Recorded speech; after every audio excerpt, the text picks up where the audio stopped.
ये मशहूर गाना तो आपने सुना ही होगा, जो इन दिनों हरियाणा कांग्रेस के हालात पर एकदम सटीक बैठता है। हरियाणा राज्यसभा चुनाव के बाद प्रदेश कांग्रेस की एकजुटता की कलाई खुल गई।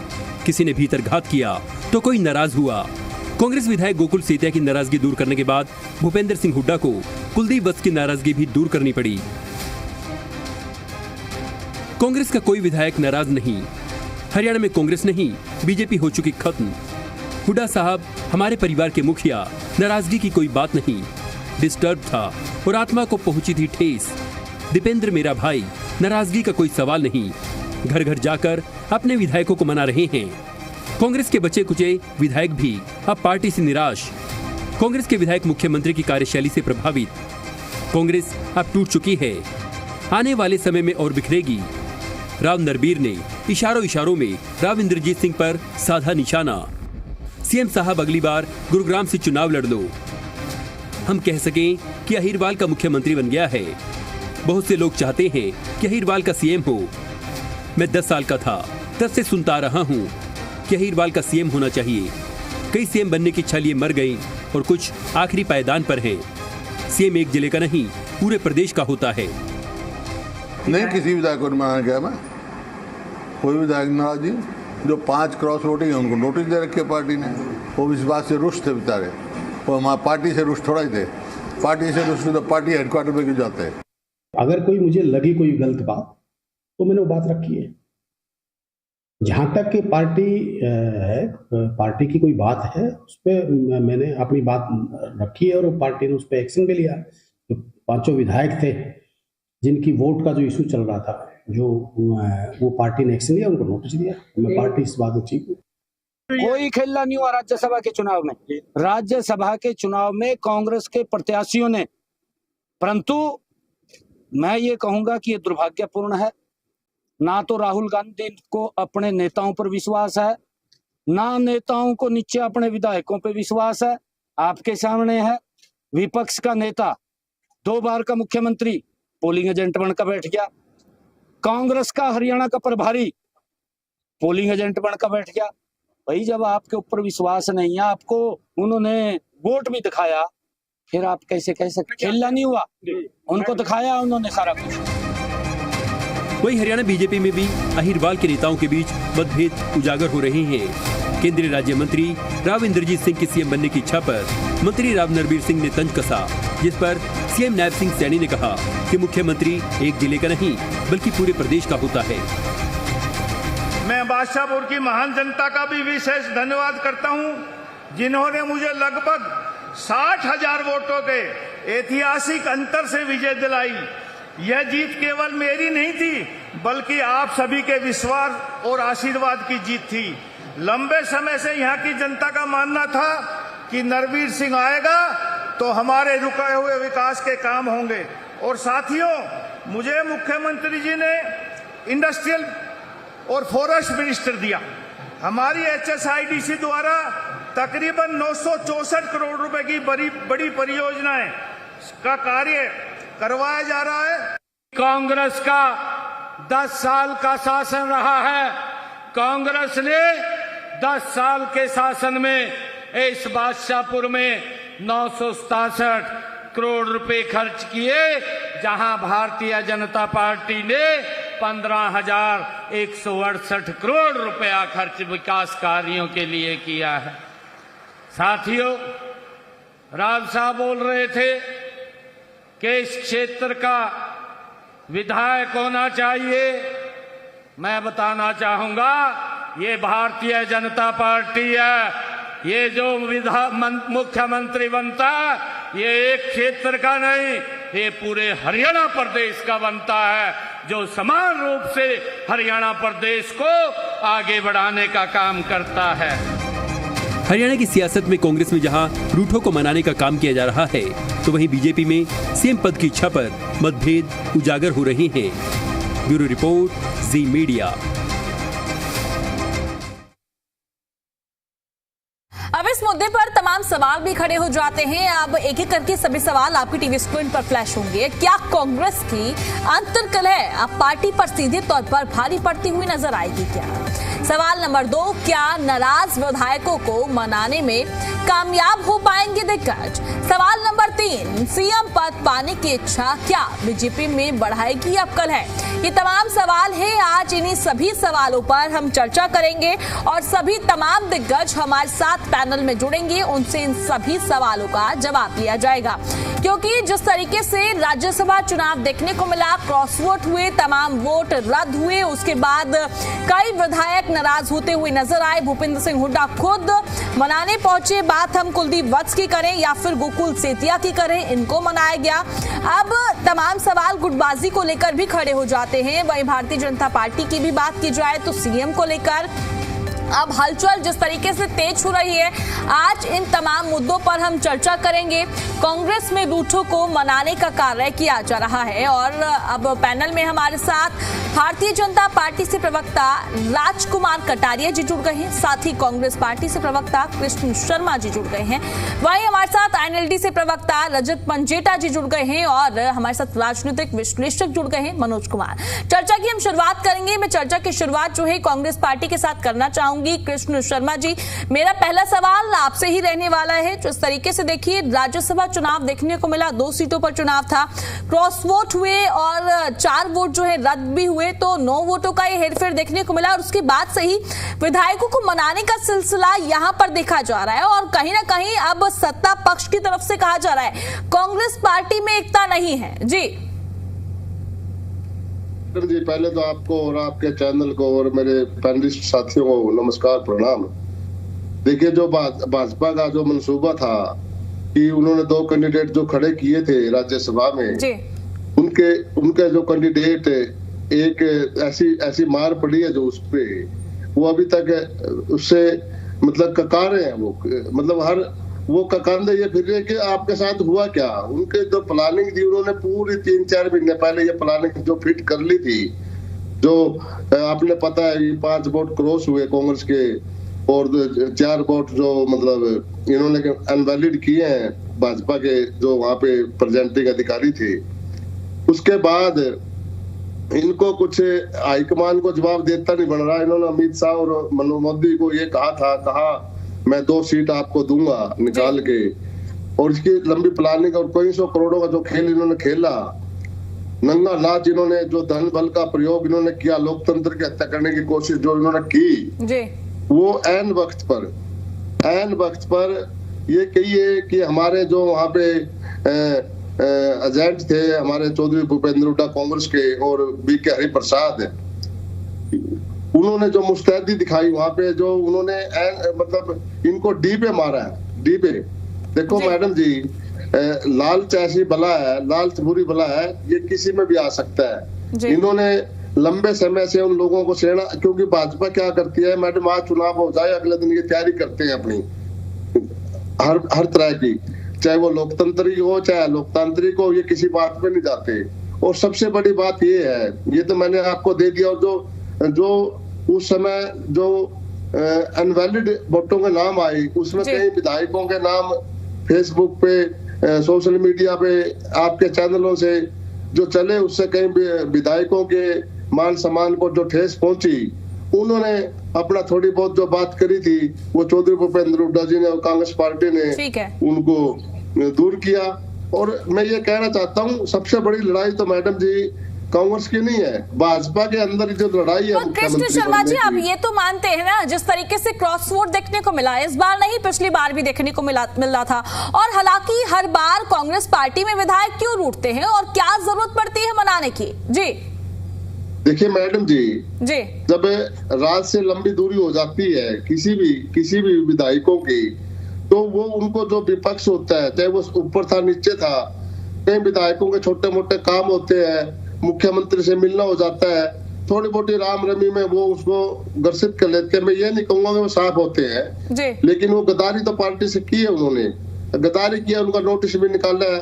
और देखो मैडम जी, इतनी बड़ी जमात है, उसमें कोई मतलब किसके मन में क्या चल रहा हो ये किसी को नहीं पता होता। ऐसी कोई मशीन नहीं बनी भी सब में किसी के मन की बता दे। लेकिन फिर भी इनकी आशाओं पर, इनकी भाजपा की 2 सीट थी, एक सीट को हरा के कांग्रेस ने अपनी बाजी मार ली। मैडम जी जो जीता जो उसके अंदर है, चाहे वो आधी वोट से जीते, चाहे 1 से चाहे 100 वोट से। लेकिन फिर भी मैं ये कहना चाहूंगा, भाजपा ने जो सांप्रदायिकता, मुस्लिम हिंदू, 36 बरादरी, 35 बरादरी, एक बरादरी और अब पार्टियों को तोड़ने का जो उन्होंने काम किया, वो इनका कामयाब नहीं हो सके, अपने मंसूबों में कामयाब नहीं हो सके। मैडम जी, इनके अंदर खुद अब लड़ाई है सीएम बनने की। आप देखिए दक्षिण हरियाणा से आवाज उठी है, वहां पे राव इंद्रजीत सिंह, राव नरवीर सिंह की आपस में नहीं बनती, वहां पे विद्रोह है, कृष्ण गुर्जर की नहीं बनती। ये आपस में इनका बहुत भारी इनके अंदर बिखराव है।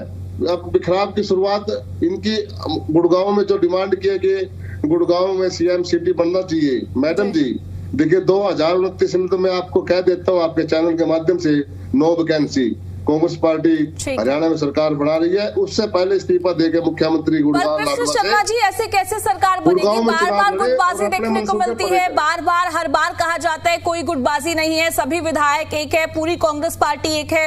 पर अभी राज्यसभा की केवल 2 सीटों पर चुनाव देखने को मिला, यहाँ पर भी गुटबाजी देखने को मिली। मैडम जी, आपके चैनल से मैंने एक बात कही थी जी, शायद आप थी, पता नहीं कौन एंकर थे मेरे भाई। मैंने कहा था हांडी का मुंह तो खुला था, खाने वालों तो शर्म आनी चाहिए थी, बेशर्मों ने तो शर्म आनी चाहिए थी। अगर किसी की हांडी आरे पर रखी थी, उसमें से खिचड़ी निकालने की इन्होंने शर्म आनी चाहिए थी।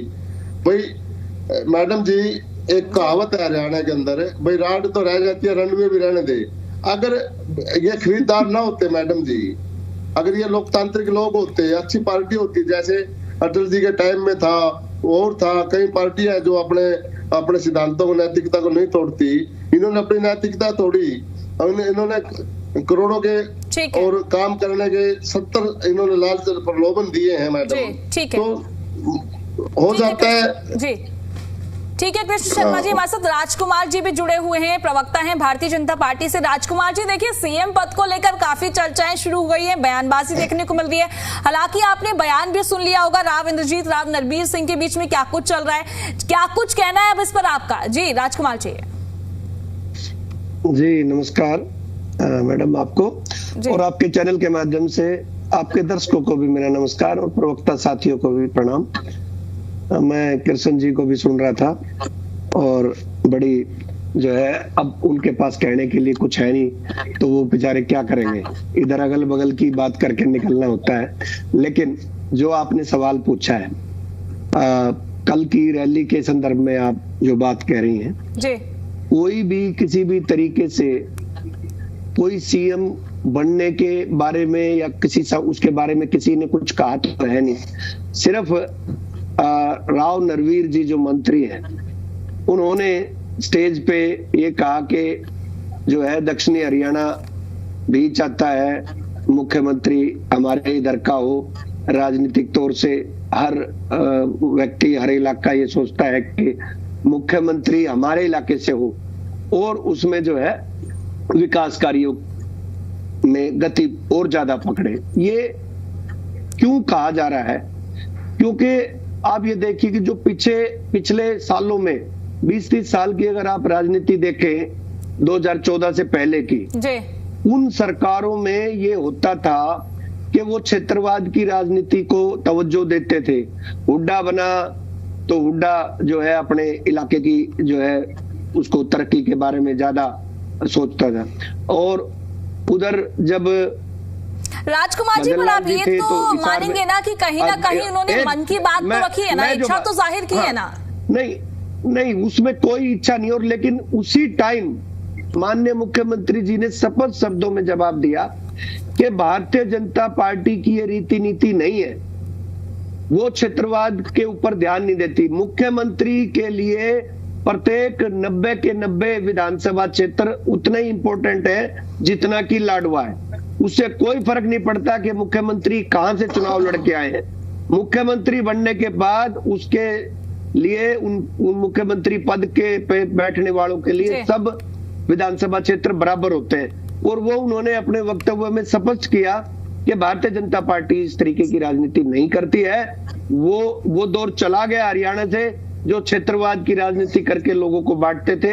यहाँ ये ठीक है कि कोई भी विधायक या कोई मंत्री उस नाते से किसी को इनवाइट करे कि जी आपके लिए ये सीट भी हम जो है छोड़ सकते हैं अगर आप यहाँ से आगे आने वाले चुनाव में। लेकिन अभी तो 3.5 साल हरियाणा में पड़े हैं, उससे भी ज्यादा पड़े हैं और कोई सवाल ही नहीं है कोई चुनाव का उसका। अब वो राजनीतिक तौर से स्टेज के ऊपर कोई बात, कोई अपने भाषण में एक तर्क दे कि भाई जी आप यहाँ से आए, आप जो है यहाँ से लड़े, वो हर विधानसभा क्षेत्र में लोग भी कहते हैं और विधायक ने कह दिया तो कोई इतनी बड़ी बात नहीं। यहाँ इस पद की रस्साकसी तो कुछ नहीं है कि यहाँ कोई कंफ्यूजन हो कि कोई और ये सोच रहा है कि मैं मुख्यमंत्री बनूंगा या कोई बात है। यहाँ तो स्वेच्छा से ही छोड़ते हैं, जैसे कि माननीय मनोहर लाल खट्टर जी ने स्वेच्छा से उस पद को छोड़ा है। तो कोई ऐसी बात नहीं है किसी भी तरीके से हरियाणा के अंदर उस तरीके की हरियाणा भारतीय जनता पार्टी के अंदर कोई ठीक है राजकुमार जी, आप कह सकते हैं कि क्षेत्र की राजनीति नहीं होती है, पर कहीं ना कहीं कह सकते हैं कि राव नरबीर ने जो है अपने मन की इच्छा तो कहीं ना कहीं स्टेज पर रखी है। ठीक है, हमारे साथ रजत पंजेटा जी जुड़े हुए हैं, एनएलडी से प्रवक्ता है। रजत जी देखिए, मैं अभी फिलहाल एनएलडी की राय जानना चाहूंगी। आपने भी बड़े करीबी से राज्यसभा चुनाव देखा, किस तरीके से यहाँ पर क्रॉस वोट हुआ, कुछ वोट रद्द हुए, और वहीं अब जिस तरीके से भारतीय जनता पार्टी में अब एक छोटी सी बात उठी है सीएम पद को लेकर, उस पर एनएलडी की क्या कुछ राय है? जी रजत जी। देखिए, ये इनका आंतरिक मामला है। अगर ये बीजेपी किसको सीएम बनाती या नहीं बनाती, अहम मुद्दा ये है कि आज प्रदेश के जो हालात क्राइम को लेकर हैं, जो प्रदेश में आम जनता हर वर्ग में उसको ले लीजिए आप, युवा है, युवा के पास नौकरी नहीं है, और उसके बाद इनका अपना ये कहते हैं जो कौशल रोजगार है, उसके तहत भी ये बच्चों को इजराइल और रशिया जैसी जगहों पर भेज रहे हैं कौशल रोजगार के तहत। उसके बाद यहाँ पर पक्की 2 लाख से अधिक जो है वो पक्की नौकरियों के पद जो खाली पड़े हैं उनको ये भरने रहे हैं। इस मुद्दे पर भी हम आगे चर्चा करेंगे, फिलहाल जो हमारा मुद्दा है उस पर बने रहते हैं। हाँ, मैं उसी मुद्दे पे आ रहा हूँ ना। आप कह रहे हैं कि अगर मुख्यमंत्री बदलने के ऊपर की बहुत से ये कारण हैं, जो कारण ज्यों की त्यों बने हुए हैं। भाजपा का आप लगा लीजिए, अगर ये तीसरी बार सरकार है, ट्रिपल इंजन की सरकार है, और उसके बाद भी अगर प्रदेश पे कर्ज बढ़ता जा रहा है, समस्याएं ज्यों की त्यों बनी हुई है। मेरे हिसाब से शक्ल बदलने से हालात नहीं बदलते। जो एक कहावत है, आप जितनी मर्जी शक्लें बदली जाए, प्रदेश के ऊपर कर्ज बढ़ता ही है दिन पे दिन। हर दिन का कर्ज बढ़ रहा है, इस बार बजट में भी है जो पिछली बार से अधिक बढ़कर ही आया है। बहुत भयावह स्थिति है ये। और प्रदेश में क्राइम को लेकर आज प्रदेश के हालात जो हैं, लॉ एंड ऑर्डर को लेके और किसानों को लेके, हम इन मुद्दों से कैसे हम फिर तो कोई तात्पर्य नहीं है बात करने का। अगर ये मुद्दे से विहीन बात नहीं है, ये मुद्दे की ही बात है। अगर ऐसी बात चल रही है तो मुख्यमंत्री जी या तो डिलीवर नहीं कर पा रहे हैं, कोई ना कोई बात तो है। और ये बात तो अभय सिंह जी चौटाला ने, अब मुझे लगता है काफी समय हो गया है, काफी दिन हो गए हैं इस बात का खुलासा किए हुए कि भाजपा जो है वो मुख्यमंत्री बदलेगी। तो अब ये अगर इनके अपने नेता इस बारे में बात कर रहे हैं और हर एक अपने एरिया को लेकर स्पेसिफिक, देखिए वो बात भी गलत है। अगर आप कहते हैं कि भाई दक्षिण हरियाणा से आना चाहिए, उत्तर हरियाणा से आना चाहिए, ये तो मतलब ये बात होगी कि भेदभाव वाली बात, आप अपने आप क्षेत्रवाद को बढ़ावा देने वाली बात कर रहे हैं। मुख्यमंत्री पूरे हरियाणा का होता है। और मुझे लगता है ये जो राज्यसभा चुनाव को लेकर खासकर जिस तरीके की रणनीति का फेलियर दिखा है, भूपेंद्र सिंह हुड्डा तो उससे तो सारी सेटिंग हो गई थी। आप एक बात देखिए, भूपेंद्र सिंह हुड्डा से सेटिंग इस तहत हो गई थी कि 101% इन्होंने अपना जो कैंडिडेट है उसको जिताने का पूरा एक निर्दलीय कैंडिडेट को जिताने का पूरा प्रबंध कर लिया था। और अगर इंडियन नेशनल लोकदल एब्सटेन ना करती, अगर हम जाके वोट किसी को भी ना देते तो भी हार जाते, तब भी 28 की जगह 29 का फॉर्मूला लगता कि 29 कम से कम चाहिए, और पड़े इनके सिर्फ 28 थे।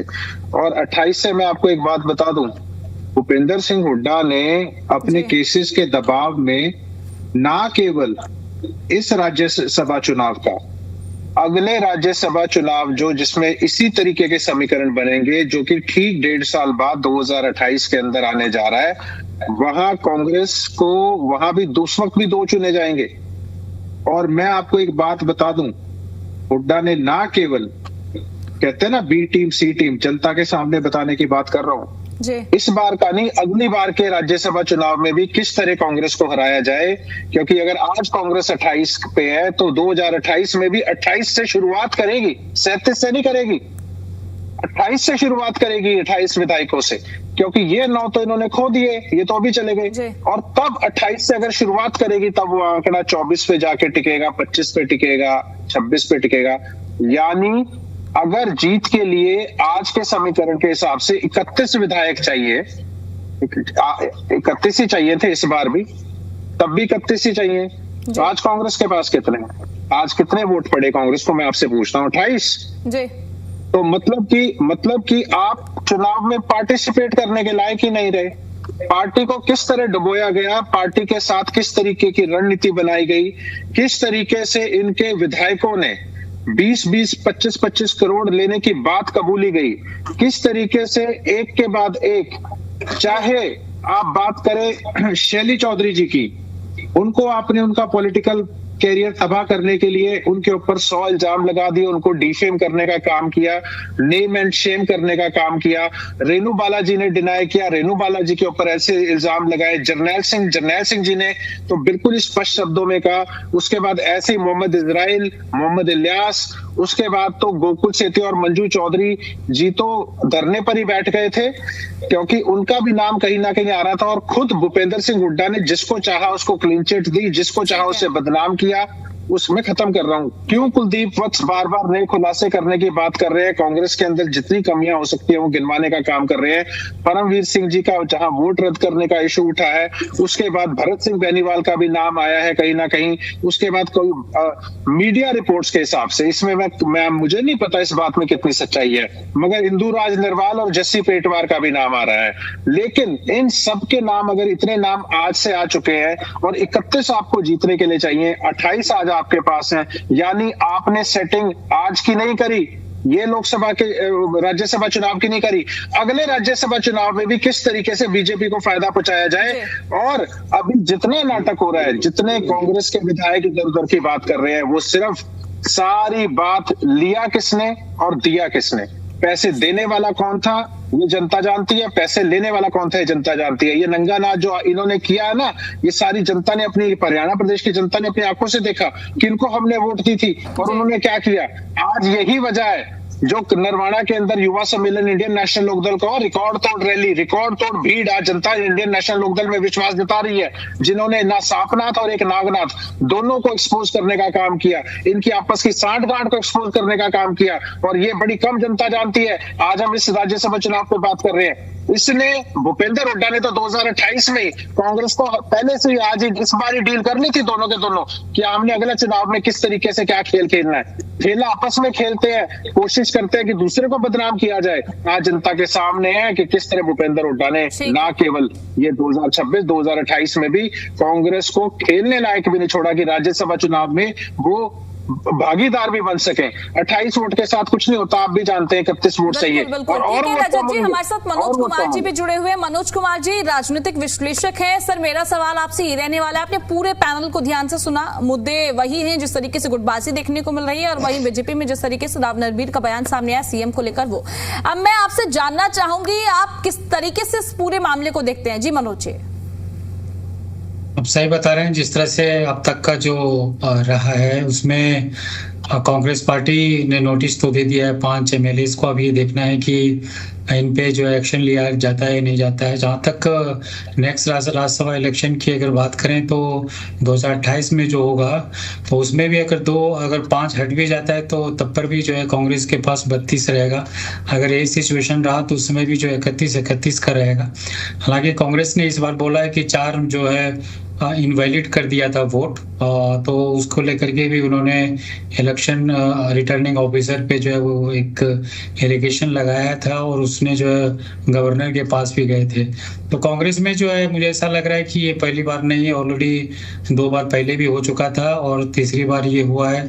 और मुझे ऐसा लग रहा है कि एक्शन नहीं होने के कारण मुझे ऐसा लग रहा है कि इस तरह के हम लोग देखते हैं कि वह क्रॉस वोटिंग हो जाता है। और कांग्रेस के एमएलएस का भी ये कहना है कि हाईकमांड को इस बार जरूर एक्शन लेना चाहिए। हम लोगों ने देखा कि उड़ीसा में भी जो है 3 कांग्रेस लीडर एमएलएस थे, उन्होंने जो है क्रॉस वोटिंग किया था तो उनको जो है सस्पेंड किया है। तो मुझे ऐसा लग रहा है कि उस आधार पे अगर हाईकमांड अगर एक्शन लेगी तो यहाँ भी जो है हरियाणा में भी जो है 5 एमएलएस को सस्पेंड किया जा सकता है।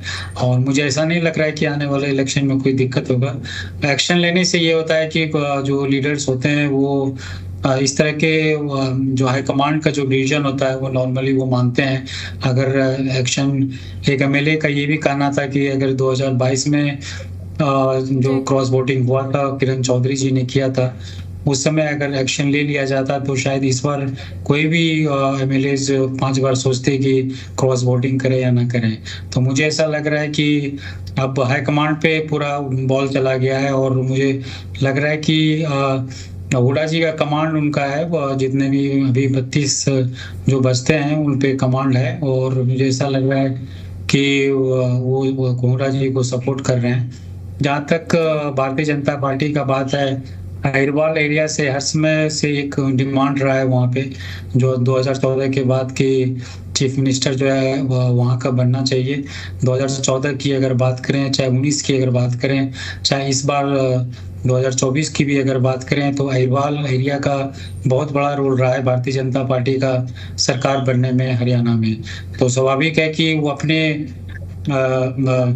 नरवीर सिंह का जी बोलना है, हमको लग रहा है कि वो अपने ऑडियंस को या अपने वोटर्स को वो एड्रेस करने के लिए उन्होंने इस तरह का बात किया। लेकिन जिस तरह से भारतीय जनता पार्टी को यहाँ पूर्ण बहुमत मिली है और इस सेंटर में जो है स्ट्रॉन्ग मोदी जी हैं, जब तक बीजेपी स्ट्रॉन्ग रहेगी सेंटर में तो हरियाणा में जो है मुझे ऐसा नहीं लग रहा है कि कोई चेंजेस आएगा। और जिस तरह से हम लोगों ने देखा, हालांकि भारतीय जनता पार्टी बोल रही थी कि हुड्डा जी जब सीएम थे तो रोहतक पे ज़्यादा फोकस था, तो हम लोगों ने देखा जब मनोहर लाल जी खट्टर थे तो ज़्यादा करनाल पे ज़्यादा फोकस रहता था, और अभी सैनी जी हैं तो कुरुक्षेत्रा पे ज़्यादा प्रोजेक्ट पे ज़्यादा ध्यान जाता है। तो ये वेल नोन है। और नॉर्मली जहाँ जो भी डिस्ट्रिक्ट्स के चीफ मिनिस्टर होते हैं वो नॉर्मली मुझे लगता है कि गवर्नमेंट मशीनरी में जो ब्यूरोक्रेट्स रहते हैं उनका खास फोकस तो रहता ही है। तो जी ठीक है मनोज जी, अब मैं जानना चाहूंगी कृष्ण शर्मा जी के पास। कृष्ण जी देखिए, आप कहीं ना कहीं तो मानते हैं ना, ये गुटबाजी जो है कांग्रेस पार्टी को सीधे तौर पर नुकसान पहुंचा रही है। पिछली बार ऐसा देखने को मिला, थर्ड टाइम एक बार फिर से देखने को मिला है, क्रॉस वोट हुए। सीधे तौर पर अगर आप खुद सोचिए, 37 का आपके पास आंकड़ा है और 31 का बहुमत चाहिए, उसके बावजूद सिर्फ कांग्रेस पार्टी के खेमे में जो मत डलते हैं वो 28 के पड़ते हैं और 27 निर्दलीय के पास है। सिर्फ 1 वोट, अगर 1 से 2 वोट आपके और इधर उधर होते तो सीधे तौर पर निर्दलीय की यहां पर जीत हो जाती। तो आपको ऐसा नहीं लगता है कि कांग्रेस पार्टी को इस पर कार्य करना चाहिए, जो बार बार इस तरीके की स्थिति ना आए? क्योंकि बार बार कहा जाता है कांग्रेस पार्टी में कोई गुटबाजी नहीं है, कोई गुटबाजी नहीं है, पर जब धरातल पर देखने को मिलता है तो गुटबाजी बिल्कुल जाहिर होती हुई नजर आती है। जी देखिए मैडम जी, इतनी गुटबाजी नहीं है जी। ये क्रॉस वोट हुई है और 32 वोट हमारे विधायकों ने कांग्रेस कैंडिडेट पे डाली, और उसमें 4 वोट जो अनवैलिड है, वहाँ के जो प्रेजेंटिंग अधिकारी थे अग्रवाल जी, उन्होंने वो 2 वोट डाल के कांग्रेस के, फिर वोट 2-3 बार निकाल दी उसमें से, फिर अनवैलिड करी। वहाँ पे इतना प्रेशर था मैडम जी, प्रेजेंटिंग अधिकारी को चक्कर आ गया था। जो वहाँ के गुजरात के वो आए बैठे थे डिप्टी सीएम वगैरह, इनका इतना प्रेशराइज था उनपे कि आप ये करो, ये इनवैलिड करो, ये करो, ये करो। ये ईमानदारी की बात है। हमारे पास 32 का आंकड़ा है मैडम जी, हम आगे भी सीट निकाल लेंगे 28 में भी। और दूसरी बात, अभी इन लोग हमारे साथी बोल रहे थे भाई कांग्रेस बी टीम, फलाने बी टीम। मैडम जी चौधरी देवीलाल बहुमत लेके आए थे और राज्यपाल ने उसको बदल के उसको भजनलाल को शपथ दिलवा दी थी। सारे के सारे विधायक 40 के 40 चौधरी देवीलाल को छोड़ के भजनलाल पे चले गए थे।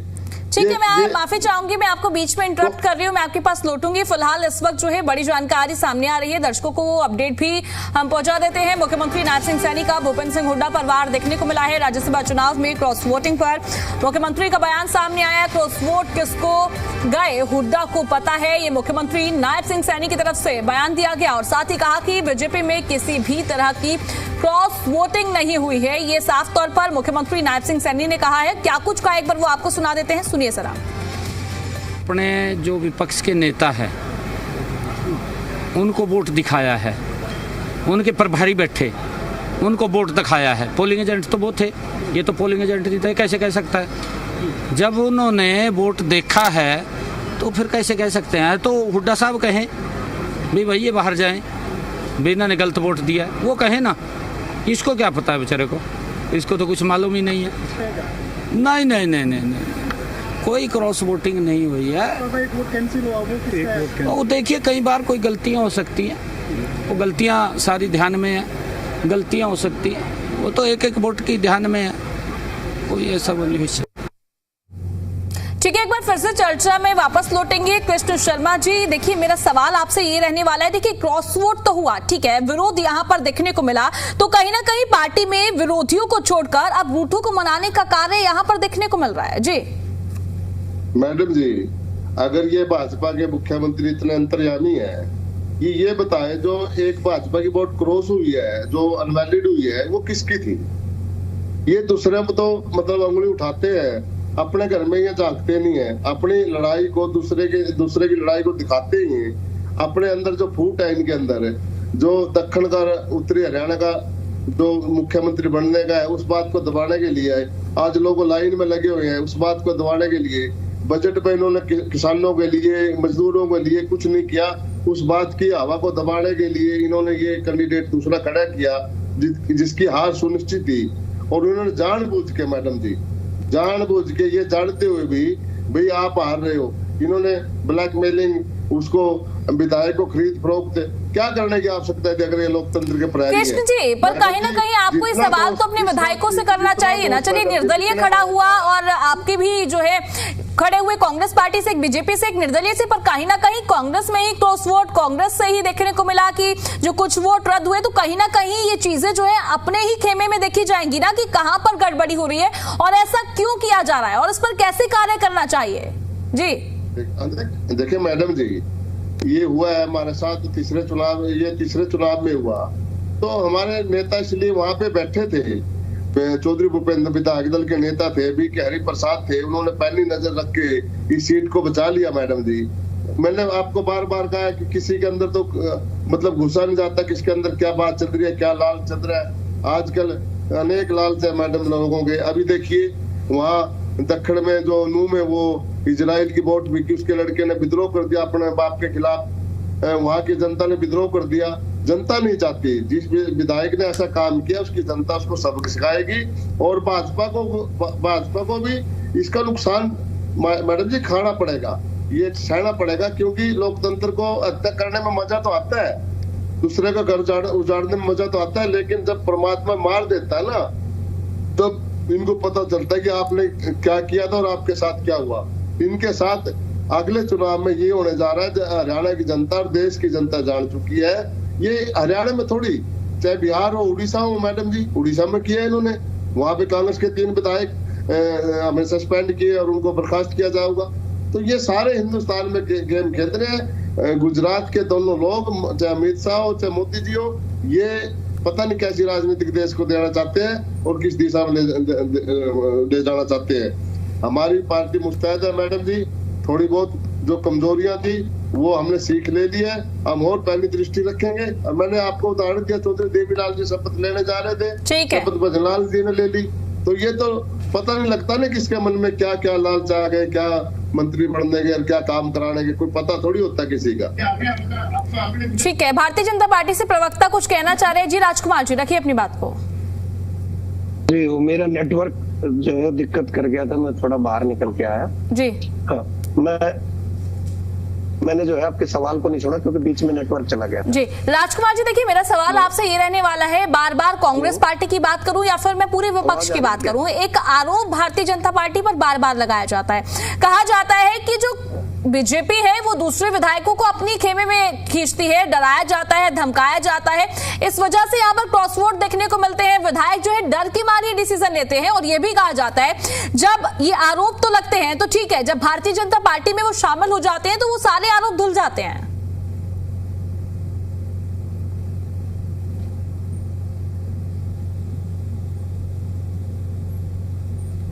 राजकुमार जी, आप मेरे को सुन पा रहे हैं? ठीक है, नेटवर्क इशू है, एक बार फिर से जाएंगे जी।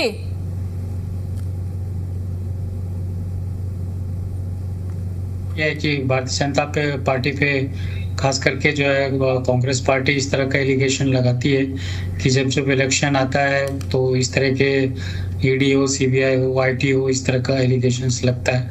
लेकिन मुझे ऐसा लग रहा है कि जिस तरह से कांग्रेस के प्रवक्ता बोल रहे हैं कि बस गलतियां हो जाती है, मुझे ऐसा लग रहा है कि जब तक इसको सीरियसली ना लिया जाए, इस इशू को एड्रेस नहीं किया जा सकता है। हम लोग देख ही रहे हैं कि हिमाचल प्रदेश में भी इसी तरह का क्रॉस वोटिंग हुआ था, और कर्नाटका में भी हम लोग देख रहे हैं कि चीफ मिनिस्टर इशू को लेकर के जो है अभी वहाँ पे भी इसी तरह का झगड़ा चल रहा है। तो मुझे ऐसा लग रहा है कि जब तक हाईकमांड और ज्यादा मजबूत ना हो, एक्शंस ना लिया जाए, तब तक ये चीज मामला जो है मुझे लग रहा है चलते रहेगा। और चीफ मिनिस्टर साहब का ये भी कहना है कि INLD ने जो है इस बार किसी को वोट ना दे करके कांग्रेस का बी टीम बन गया। उनका ये कहना था कि जब वोटिंग देने का टाइम था तो उनको किसी साइड से एक डिसीजन लेना चाहिए था, और कांग्रेस INLD नॉर्मली कांग्रेस पे जो है वो एलिगेशन, खास करके हुड्डा जी के पॉलिटिक्स पे एलिगेशन लगाते हैं। तो मुझे ऐसा लग रहा है कि INLD को भी अब 28 में इलेक्शन होगा तो क्या वो इसी तरह का वो वोट नहीं देंगे, ये भी देखने को मिलेगा मुझे लग रहा है आने वाले समय में। ठीक है राजकुमार जी, और कृष्ण शर्मा जी मैं आपके पास आना चाहूंगी। देखिए जिस तरीके से ये A team, B team, C team ये हरियाणा की राजनीति में काफी देखने को मिलता है। बात मैं INLD की करूं या फिर और भी पार्टियों की करूं तो कहा जाता है कि कांग्रेस बीजेपी का सपोर्ट कर रही है, इस वजह से उन्होंने खुद से ही वोटों में हेरफेर किया है। बात आपकी की जाए तो फिर कहा जाता है कि कांग्रेस और INLD एक साथ है, उन्होंने इसलिए वोट नहीं डाला। आखिर ऐसा हरियाणा की राजनीति में हो क्यों रहा है? जी देखिए मैडम जी, जब 12 और 1-2 बजे के बीच में ये खबर आम आपके चैनलों से सोशल मीडिया में आ गई थी, 4 वोट क्रॉस हो गई है, तो 32 वोट कांग्रेस कैंडिडेट पे चली गई है। इनेलो ने जब ये पता लग गया कि 32 वोटें कांग्रेस पे चली गई है, उन्होंने फैसला किया कि अब वोट नहीं डालेंगे। इनेलो को भी ये भास था कि मतलब कांग्रेस में ज्यादा मतलब वो हो सकता है तो आप फिर वोट डाल देंगे, इसलिए इन्होंने वोट नहीं डाली। ये बेचारे बड़े बैठे रहे। अगर इन्होंने विरोध करना था मैडम जी तो ये 2 दिन पहले वही काट करते। 3 बजे इन्होंने मतलब अनाउंस किया भाई हम नहीं देंगे, हम किसी को नहीं देंगे, हम विरोध इसका वो करते हैं। तो ये इतने साफ नहीं बने, इनेलो वाले साफ ना बने भाई कांग्रेस बी टीम है। वो हम तो ये कहते हैं आप बी टीम हो, आप इंतजार कर रहे थे उसकी भाई 32। अगर इनको ये होता ना भाई ज्यादा क्रॉस हो गई है तो ये वोट 100% मैदान में डालते। इन्होंने ये था कि 32 कांग्रेस पे डल गई है और 5 वोट क्रॉस हो गई है, ये था, इसलिए इन्होंने फिर फैसला लिया हम नहीं डालते। ये हमारा मानना है। आईडिया सारे ये मतलब अलग अलग राजनीतिक नेता अपने इस तरह से व्याख्यान करते हैं, हम ये बात कहते हैं कि अलग कहते हैं। लेकिन बीजेपी की बी टीम कौन है ये लोग बताएंगे हम इसके बारे में। हमारी तो 35-37 सीट मैडम जी और कुछ पॉइंटों से हरियाणा में सरकार आते आते बची। हम किसकी बी टीम हो सकते हैं? हम तो मजबूत पार्टी है और विपक्ष है और आने वाले हमारा भविष्य है हमारे कांग्रेस का हरियाणा के अंदर 2000। ठीक है कृष्ण शर्मा जी, एक बार इस सवाल का जवाब दे दीजिए। देखिए बार बार कहा जाता है कि जहां पर गुटबाजी देखने को मिल रही है, नाराजगी देखने को मिल रही है, तमाम विधायक नाराज है, हालांकि मनाने का सिलसिला भी देखने को मिल रहा है। पर भूपेंद्र सिंह हुड्डा की तरफ से कहा गया हमारा कोई भी विधायक नाराज नहीं है, पर मैंने आपको पिछले अभी कुछ समय पहले भी 2-3 नाम बताए थे, नाराजगी देखने को मिली और खुद मनाने भी पहुंचे थे। इस पर आपका क्या कुछ कहना है? जी देखिए यही तो बात मैं कह रहा मैडम जी, जो डिसाइड हो गया भाई 5 वोट क्रॉस हुई वो तो हमारी पार्टी के गद्दार कहिए, उनको कुछ भी कहिए, वो तो हमें उनके नोटिस निकाल दिए। मैडम जो 4 वोट हमारी इनवैलिड किया है भाजपा के प्रेजेंटिंग अधिकारी ने भाजपा के दबाव में, हम उनको दोषी क्यों माने? वो दोषी क्यों है? उनका सोशल मीडिया में नाम आने से वो हताहत हुए, चाहे वो कुलदीप बत्सी हो, चाहे वो कहीं अन्य भी हो सकते हैं। लेकिन जब अपना विधायक है उस पर खामखाई का कोई आरोप लगाता है, जब वो दोषी ही नहीं है, तो उसमें उसके घर जाने में क्या एतराज है? अपने आदमी को अगर हम फटा नहीं सीमेंगे, अगर हम पुराने को अपना नहीं मतलब जोड़ के चलेंगे, तो ये तो सारा काफिला लुट जाएगा। तो हमें काफिला पार्टी को बना के रखना है और पार्टी को मजबूती देनी है। इसलिए हम अपने विधायकों के पास, वैसे कुलदीप बस के घर में जाना मैडम जी, वहाँ पे सोशल प्रोग्राम था, उसके भाई की भतीजे की शादी थी, उसमें हुड्डा साहब नहीं जा पाए थे, वो भी एक कारण था। और वो भी एक कारण हो सकता है कि उसको, चलो हमारा विधायक थोड़ा नाराज है तो उसमें भी जाए, उसमें कोई बड़ी बात नहीं है मैडम जी। अपने को मनाना तो पार्टियों का, बड़े लीडरशिप की, बड़े दिल की बात है। हुड्डा साहब गए, बहुत अच्छा किया। अगर वो रुस्से रहने देते मैडम जी, भाजपा तो यही चाहती है कांग्रेस के विधायक सारे टूट के, और ना वो भाजपा के रहे ना कांग्रेस के रहे, बीच में इनकी चाकरी करें और वो जैसे उसको कठपुतली की तरह नाचे, ये तो चाहते हैं ऐसे भाजपा के लोग। ठीक है कृष्ण जी, ठीक है। राजकुमार जी देखिए, ये बताइए आप, जिस तरीके से अभी बयान सामने आया मुख्यमंत्री को लेकर कि अहिरवाल का मुख्यमंत्री होना चाहिए, और साफ तौर पर आप नरवीर सिंह बोलते हुए नजर आए कि जब मैं 10 साल का था तब से मैं सुनता हुआ नजर आ रहा हूं कि अहिरवाल का मुख्यमंत्री होना चाहिए, और फिलहाल मुख्यमंत्री का जिस तरीके से बयान आया कि बीजेपी जो है क्षेत्र की राजनीति नहीं करती है, पर इस बयान का क्या, तो कहीं ना कहीं उन्होंने अपने मन की इच्छा सामने रखी कि यहाँ का भी मुख्यमंत्री होना चाहिए जिससे विकास हो, पर कहीं ना कहीं ये चीज तो देखी जाती है ना, जिस क्षेत्र का मंत्री होता है वहां पर विकास ज्यादा देखने को मिलता है। और साथ ही इस पर भी जवाब दीजिएगा, साफ तौर पर भारतीय जनता पार्टी की तरफ से कहा जाता है कि कांग्रेस पार्टी खत्म हो गई है। भाई अब कांग्रेस पार्टी की तरफ से कहा जा रहा है कांग्रेस पार्टी खत्म नहीं हुई है, भारतीय जनता पार्टी अब हरियाणा में खत्म होती हुई नजर आ रही है। जी राजकुमार जी, जो पहला आपने सवाल पूछा उसके बारे में पहले भी मैंने कहा कि देखिए, अहिरवाल से तो मुख्यमंत्री हरियाणा बनने के तुरंत मतलब दूसरे मुख्यमंत्री ही हरियाणा के अहिरवाल से थे, लेकिन मुख्यमंत्री पद को इतना संकुचित करना ठीक नहीं है, उसको क्षेत्रवाद के अंदर घुसाना उस बात को ठीक नहीं है। ये पहले की सरकारों में होता था। भारतीय जनता पार्टी इन बातों में नहीं पड़ती है। उनकी स्पष्ट रीति नीति है कि मुख्यमंत्री पूरे हरियाणा का होता है, उसमें कोई बात नहीं अहिरवाल से हो या और नॉर्थ हरियाणा से हो, दक्षिणी हरियाणा से हो, वेस्ट से हो, ईस्ट से हो, वो जहां का भी मुख्यमंत्री होता है, जिस विधानसभा का भी होता है, वो 90 की 90 विधानसभाओं को उसकी विधानसभा ही जो है ना, उसकी जिम्मेवारी उतनी बढ़ती है जितनी जहां से वो चुन के आए। तो ये कोई भी सवाल, लेकिन ये मुझे लगता है ये सवाल सिर्फ और सिर्फ मीडिया में को ज्यादा इसने उठाया है। कोई वहां क्या होता है, जब विधायक बोलता है तो विधायक और मंत्री मुख्यमंत्री के सामने अपनी कोई बात जो है रखने का, उनका अपनी जो ऑडियंस है उनकी फीलिंग के अनुसार वो रखते हैं, तो वो एक अलग तरीके की बात होती है राजनीति में। लेकिन ये कहना कि मुख्यमंत्री ने जब उसी स्टेज के ऊपर जवाब दे दिया कि भारतीय जनता पार्टी की स्पष्ट नीति है कि वो दक्षिणी, उत्तरी या पश्चिमी, पूर्वी के नजरिए से हरियाणा के नक्शे को नहीं देखते हैं। हरियाणा एक, हरियाणवी एक, मुख्यमंत्री एक, तो इसमें कोई भी किसी भी तरीके की बात नहीं है। वो किसी भी जाति से हो, किसी भी वर्ग से हो, उससे कोई फर्क नहीं। रही बात दूसरी, अब ये कांग्रेस के विधायकों की संभालने की जिम्मेवारी भारतीय जनता पार्टी की तो थी नहीं। इनकी जिम्मेवारी तो मुख्यमंत्री, जो पूर्व मुख्यमंत्री जिनको इन्होंने एजेंट बनाया, उससे बड़ा नेता तो हरियाणा में कांग्रेस के पास है नहीं, उनको तो उन्होंने एजेंट बनाया।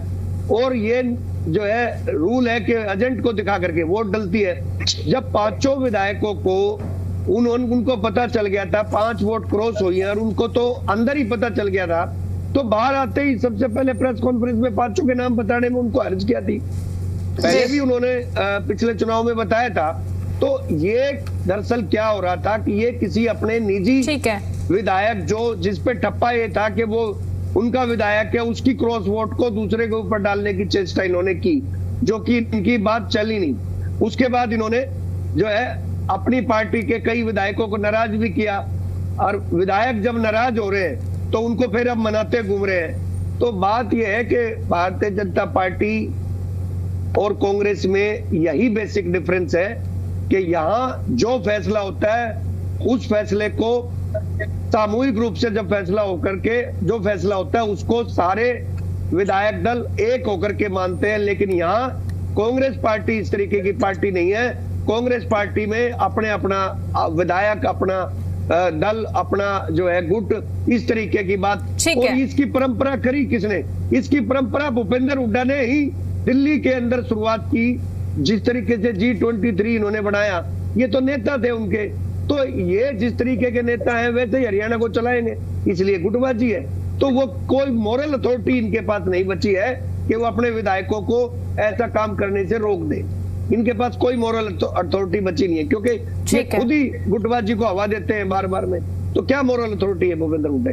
कुछ भी नहीं। ठीक है राजकुमार जी, ठीक है। रजत पंचेटा जी भी जुड़े हुए हैं। रजत जी, देखिए अभी आपने चर्चा में सुना ए बी टीम, ये काफी चर्चाएं हरियाणा की राजनीति में देखने को मिलती है। फिलहाल मैं आईएनएलडी से जानना चाहूंगी हरियाणा की राजनीति के बारे में, ये ए टीम, बी टीम, सी टीम आकर है क्या, और ए और बी टीम कौन है, बी सी टीम कौन है? जी रजत जी।